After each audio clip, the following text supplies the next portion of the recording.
Welcome to County Portal, your simple source for local government services and public records. Let's get started. Who was the first president to dip into Social Security? This is a question that sparks a lot of debate and a ton of misinformation, so let's set the record straight. The president most often associated with this action is Lyndon B. Johnson. Now, the phrase dip into sounds like someone reached into a cookie jar and stole the money, but the reality is a lot more complicated and, frankly, a lot more about accounting than theft. To understand what happened, we need to go back to the 1960s. Social Security was collecting more money in taxes from workers than it was paying out to retirees. This created a surplus, a big pile of extra cash sitting in the Social Security Trust Fund. At the same time, President Johnson was funding two very expensive things: the Vietnam War and his Great Society domestic programs. These massive expenses were making the federal budget deficit look huge.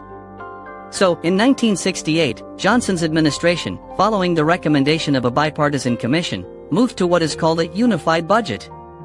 This meant that for accounting purposes, the Social Security surplus was combined with the rest of the federal budget. Instantly, the government's overall deficit looked smaller on paper because Social Security's extra cash was offsetting spending elsewhere. But here is the crucial part: the money wasn't just taken. Instead, the Social Security Trust Fund used its surplus to buy special U.S. Treasury bonds. Think of it like a loan. The Social Security Administration gave its extra cash to the U.S. Treasury, and in return, it got a super-safe IOU from the federal government that promised to pay it all back with interest. The Treasury then used that cash for general government spending, whether on roads, defense, or other programs. So, while LBJ was the president who oversaw this major accounting change, every president and Congress since has continued this practice. The Social Security Trust Fund is now filled with trillions of dollars in these special government bonds.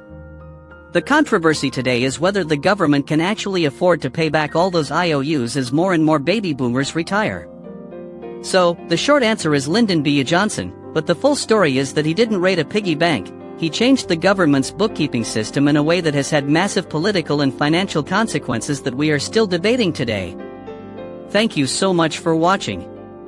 If you found this explanation helpful and learned something new, please give this video a thumbs up.